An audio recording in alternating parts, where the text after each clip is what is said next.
Yang mempopulerkan mubahalah itu adalah Habib Rizik Syihab saat dirinya difitnah chat fake dengan Firza Husein. Dan saat itulah Habib Rizik kemudian mengadakan mubahalah yang dirinya siap dilaknat Allah kalau dia melakukan itu. Dan siapapun yang tidak percaya dan tetap menuduh, ya gantian ya siap dilaknat Allah. Dan terbukti banyak kasus orang-orang yang nyinyir kepada Habib Rizik yang memfitnah, ya. Ada chat mesum dengan Firza Husein, satu persatu dibuka aibnya dan bahkan meninggal. Meninggalnya juga dalam keadaan yang ya aibnya ketahuan oleh masyarakat. Bukan Gus Dur ini pernah melaporkan namanya Arya di Jawa Timur sudah 3 tahun dari 2019. Dia melakukan pencemaran bahkan sara terhadap Gus Dur, sudah dilaporkan, sudah tindak lanjut, sampai sekarang masih bebas. Kalau memang modelnya mau penegakan hukum, tangkap satu, tangkap semua.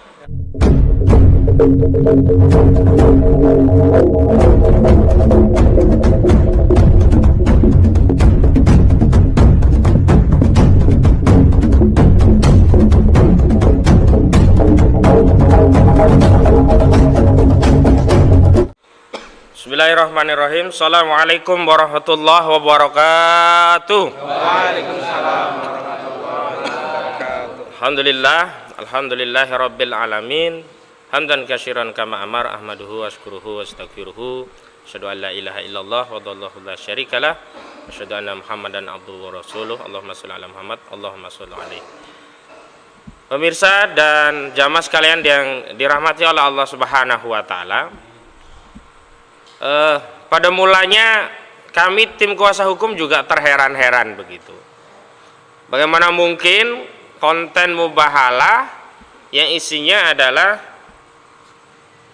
satu sumpah tentang keyakinan kebenaran dan kesiapan untuk mendapatkan bala kalau yang diyakini atau yang disampaikan itu tidak benar, yang dilakukan di bawah Al-Quran atau yang disebut sebagai mubahalah, tiba-tiba dipersoalkan oleh penyidik Direktorat Tindak Pidana Cyber Bareskrim Mabes Polri. Jadi konten tersebut diunggah di dalam channel Gus Dur 13 atau GN13 pada tanggal 26 September 2022.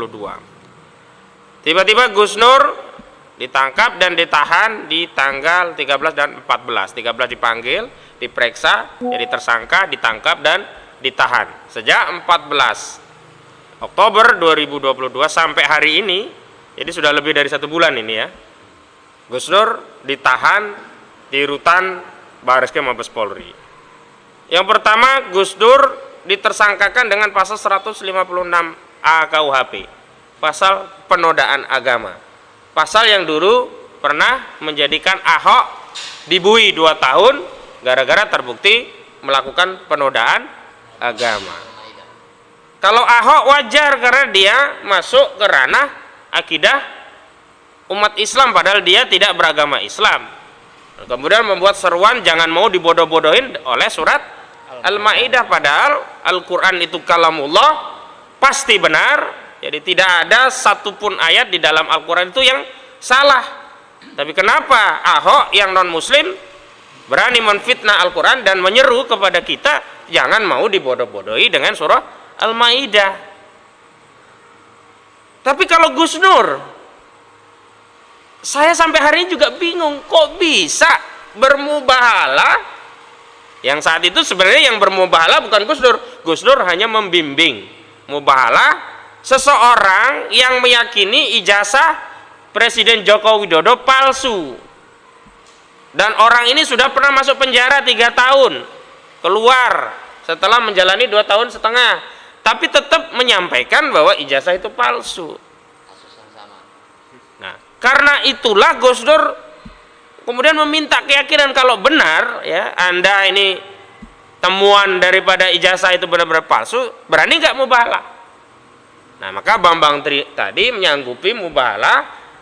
Nah, Gus Dur kemudian mengadakan membimbing Bambang Tri untuk membacakan redaksi mubahalah yang pada intinya Bambang Tri meyakini bahwa apa yang dia tulis dan dia katakan soal ijazah palsu adalah benar dan dia siap dilaknat oleh Allah kalau keliru. Kenapa Gus Dur melakukan itu? Karena banyaknya kebohongan yang beredar selama ini. Dia ingin mendapatkan keyakinan, maka dia minta Bambang Tri melakukan mubahalah.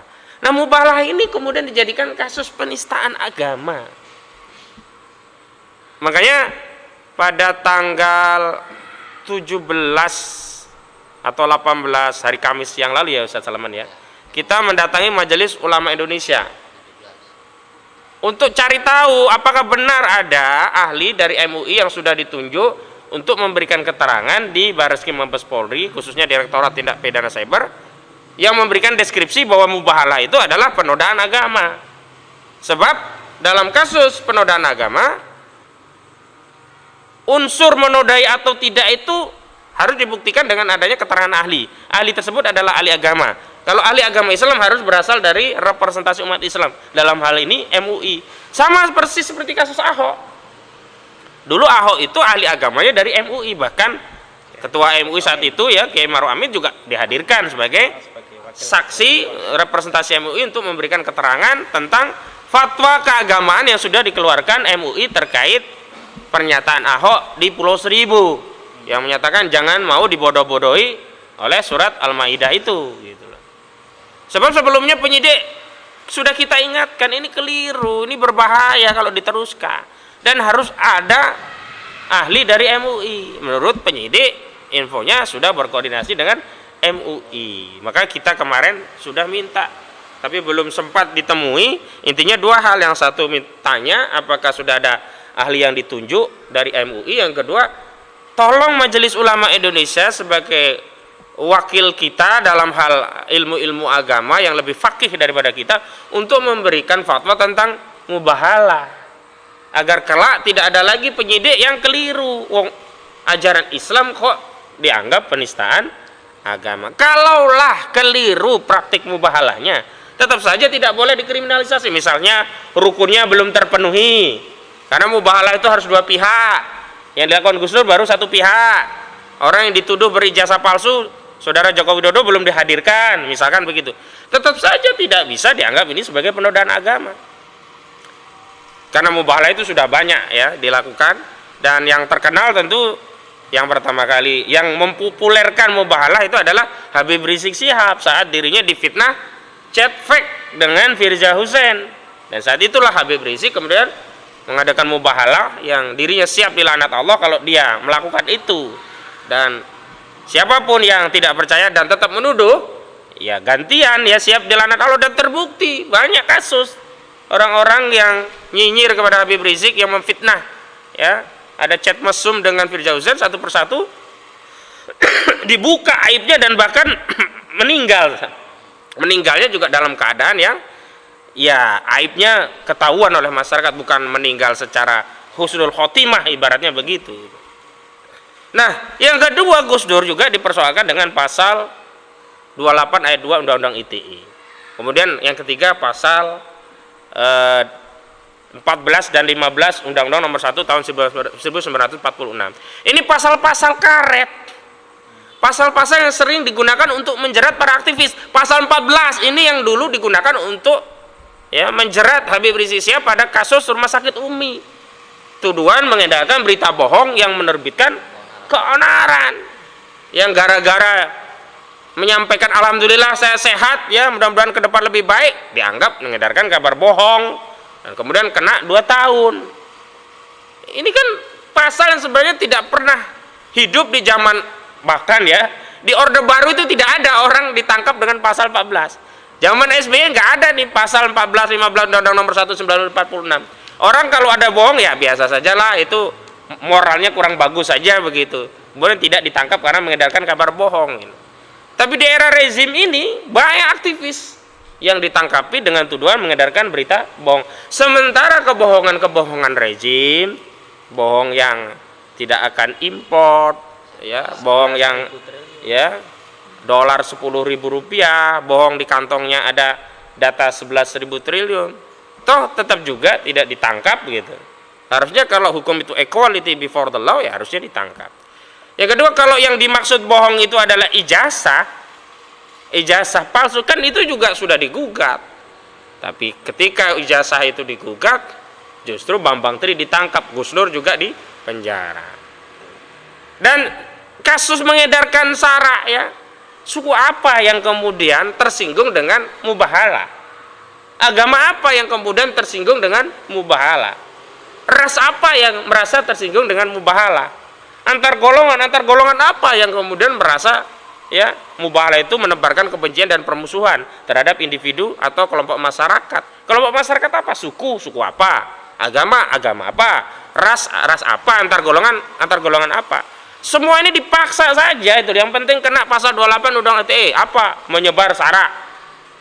Dan ini yang dulu kena ya kepada Bang Edi Mulyadi. Coba Bang Edi Mulyadi serentet banyak lagi kasus.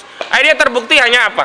Mengedarkan kabar yang tidak lengkap. Padahal tadinya sudah kena pasal penodaan agama, pasal menyebarkan kebencian dan sara, pasal menerbitkan kebohongan yang menerbitkan keonaran.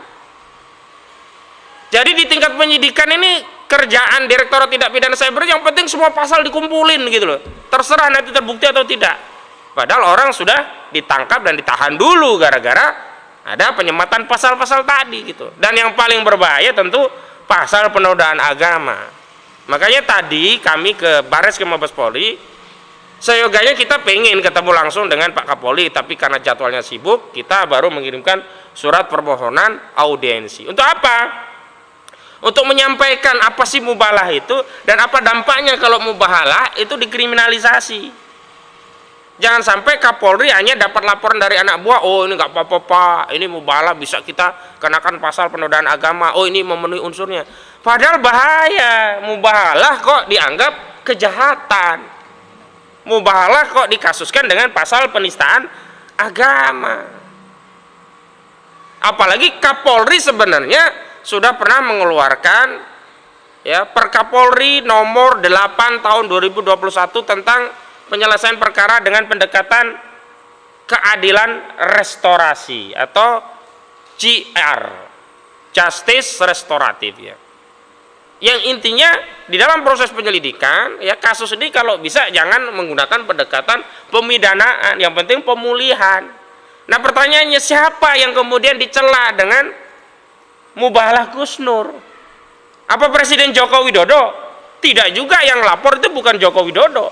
Yang lapor namanya Dodo Baidowi. Apa ruginya si Dodo Baidowi ini dengan mubahalah yang dilakukan oleh Gus Nur? Wong mubahalahnya tentang ijazah bukan tentang Dodo Baidowi. Dan kalau dia merasa ya ini menodai agama, unsur apa yang menodai gitu loh. Makanya saya juga heran gini, kalau penyidik Polri ya kita bikin laporan yang jelas-jelas menodai agama, Ade Armando, Victor Leskodat, kemudian ada Abu Janda, Denny Siregar. Itu laporan kita ditumpuk saja. Mungkin laporan penodaan agama itu kalau ditumpuk sampai ke bulan itu kalau ditumpuk itu. Nggak pernah ditindaklanjuti. Giliran si Dodo Baidowi, orang yang nggak jelas, kerugiannya nggak jelas, karena pemulihannya juga nggak jelas juga begitu. Kenapa laporannya ditindaklanjuti dan langsung ditangkap? Pada saat sama Gus Nur ini pernah melaporkan namanya Arya di Jawa Timur, sudah 3 tahun dari 2019 dia melakukan pencemaran bahkan sara terhadap Gus Nur, sudah dilaporkan, sudah tindak lanjut, sampai sekarang masih bebas. Kalau memang modelnya mau pendekatan hukum, tangkap satu, tangkap semua. Jangan ulama kita ditangkepin sementara buzzer-buzzer tetap bebas menebar teror, menebar kebencian, menebar sara, menebar fitnah, kemudian menodai agama. Contoh misalkan Denny Siregar, itu laporannya sudah masuk dari Tasik atau dari Ciamis itu, kemudian katanya dilempar ke Polda Jawa Barat, begitu dikejar Jawa Barat katanya dilempar ke Polda Metro Jaya. Nggak tahu sekarang kasusnya Denny Siregar, padahal sudah jelas dia menuduh santri-santri sebagai generasi teroris hanya karena ya memakai pakaian atau atribut yang dianggap teroris. Kurang ajar sekali. Sama juga si siapa namanya, si Abu Janda, fix teroris punya agama, agamanya adalah Islam. Itu kurang ajar sekali. Sudah berapa dilaporkan si Abu Janda itu, tapi Kapolri, penyidik Polri tidak pernah memproses gitu. Kenapa sekarang Gus Nur hanya karena laporan si Dodo Baidowi ditindaklanjuti? Ini tidak adil ini. Makanya kita tadi ya ke Kapolri, kita juga sampaikan kalau ini dilanjutkan ini sama saja menyakiti hati umat Islam. Saya khawatir Pak Kapolri hanya dapat laporan yang sifatnya asal Bapak senang, ABS, kurang ya memahami atau kurang dipahamkan tentang urgensi mubahalah, ya hukum fikihnya dalam Islam seperti apa, dampaknya kalau dianggap ini sebagai penistaan agama itu seperti apa. Saya khawatir Pak Kapolri tidak diberi penjelasan yang utuh tentang itu. Makanya penting kami tadi berdakwah menyampaikan itu kepada Kapolri, sekaligus tadi kami membesuk Gus Nur. Yang terakhir, ini persoalannya begini, ini bukan karena kita yang dilaporkan, bukan, tapi kita adalah saudara muslim. Apalagi ini menimpa tokoh kita, ulama kita. Jadi jangan sampai kita umat Islam, yang penting yang dilaporin bukan saya, yang penting yang dipenjara bukan saya, yang penting yang kena kasus bukan saya, udahlah yang penting saya bisa kerja, bisa ngasih makan anak istri, bisa sekolah, bisa sholat ya berjamaah, udahlah tenang hidup. Tidak bisa begitu. Kenapa? Karena al-muslimuna akhul muslim, la yazlimuhu wa la yuslimuhu wa la yahdulu. Kita ini muslim menurut Rasulullah kal jasadun wahidun, seperti jasad yang satu, saudara bagi muslim yang lain. Tidak boleh kita menyakiti, menzolimi, atau apalagi menyerahkan kepada musuh. Nah kalau kita diam, ridho ulama kita dizolimi oleh oknum, ya, yang sebenarnya oknum tuh hari ini sedang banyak masalah. Ada masalah Sambo ya di kepolisian, ada masalah Teddy Minahasa yang narkoba, Sambo 303 bunuh ya anggota polisi, bahkan bunuhnya nggak sendirian, berencana, luar biasa, berjamaah. Coba kalau dulu ada istilah korupsi berjamaah, sekarang membunuh berjamaah. Itu dilakukan oleh geng Sambo. Sekarang ada lagi kasus Barreskrim dituduh terima duit 6 miliar di kasus pertambangan Kanjuruan, 135 meninggal gara-gara gas air mata juga. Ya sampai sekarang tidak ada yang bertanggung jawab tentang kaitannya dengan gas air mata. Sampai sekarang nggak jelas juga pertanggungjawaban hukumnya. Jadi saya kira begini, ada istilah ya, jangan melihat semut di seberang lautan tapi gajah di pelupuk mata nak nampak. Sebenarnya hari ini ya kita sedang memberikan dukungan agar apa, institusi Polri bersih-bersih dan memperbaiki diri, tidak perlu menambah ya beban dengan apa melakukan kriminalisasi terhadap umat Islam, ulamanya, apalagi dengan narasi penodaan agama terhadap mubahalah. Bahaya sekali ini, bahaya sekali. Dan untuk sebagai penutup saya kira begini, posisi kita berusaha berjuang membela ulama ya, para ustadz, orang-orang yang zalim itu bukan berarti karena kita berani begitu, bukan berarti kita pasti bisa membebaskan, bukan karena kita ingin menunjukkan bahwa kita bisa menghadapi, tidak, tapi yang paling asasi kita sedang menjalankan kewajiban agama, yakni apa? Amar ma'ruf nahi mungkar ya. Bahkan ini kita sedang memberi nasihat bukan hanya kepada umat Islam secara umum, tapi juga kepada Kapolri dan para pejabat dan rezim, para pemimpin di negeri ini. Karena Rasulullah SAW bersabda, ad-dinu nasihatu lillahi wali rasulihi wali a'immatil mu'minina wa ammatihim. Jadi agama itu nasihat bagi siapa? Bagi Allah, bagi Rasulnya. Bagi Allah, bagi Rasul itu maksudnya adalah kinayah saja. Masa Allah butuh nasihat? Tetapi itu menunjukkan betapa nasihat itu penting. Tapi disebutkan juga ya, wali a'immatil muslimin, dan kepada pemimpin-pemimpin kita kaum muslimin gitu loh. Dan wa ammatihim, dan kepada seluruh umat Islam semuanya itu butuh nasihat. Dan hari ini kita sedang menunaikan hak mereka. Hak siapa? Orang yang butuh nasihat. Dan kita punya kewajiban untuk menyampaikan nasihat. Perkara nasihat itu diterima atau tidak itu hal yang lain. Yang penting kita sudah gugur kewajiban. Itu yang paling penting, karena kita hidup ini sementara. Kalau kita dapat jatah sama seperti usia Nabi 63 tahun, saya ini 40, berarti ulang berapa? 23 tahun. Itu tahun Komariah, tahun Nabi. Jadi kalau saya dihitung tahun Komariah, bukan tahun Samsiah, Saya ini mungkin sudah 42 ini. Karena tahun Samsiah itu jauh lebih pendek dari tahun Komariah ya, jauh lebih pendek usianya daripada tahun Samsiah gitu. Nah, kita sebenarnya masing-masing sedang berburu pahala, mencari ridha Allah untuk kehidupan yang sesungguhnya. Di mana kehidupan yang sesungguhnya? Di sana tempat asal kakek buyut kita. Di mana kakek buyut kita asalnya? Surga. Jadi kalau kita nggak mudik balik ke surga, berarti kita nggak ngikuti para pendahulu. Para pendahulu kita itu Nabi Adam, Nabi Muhammad, bukan yang harga mati itu. Kita nggak mau ikut ngumpul mereka. Lah kalau mereka belum tentu masuk surga, maka kita mau ikut mereka. Kita mau ikut pendahulu kita yang lebih dahulu. Siapa? Nabi Adam yang dulu kampungnya di surga. Rasulullah panutan kita yang juga dijamin masuk surga. Jadi itu yang paling penting. Dan karena itulah tentu jadi kita tidak ada alasan untuk takut, ragu, untuk merasa nanti takut dengan celaan orang suka mencela, takut kezaliman orang-orang zalim. Jadi kita menjadi tenang, ridho, ikhlas. Itu kenapa? Karena kita punya kesadaran bahwa apa yang kita lakukan itu sebenarnya demi kehidupan yang sesungguhnya nanti di akhirat, yakni di surga. Demikian yang bisa saya sampaikan, kurang lebihnya saya maaf. Billahi fi sabil haq wastabiqul khairat wallahu muwaffiq ila aqwamit thoriq. Assalamualaikum warahmatullahi wabarakatuh.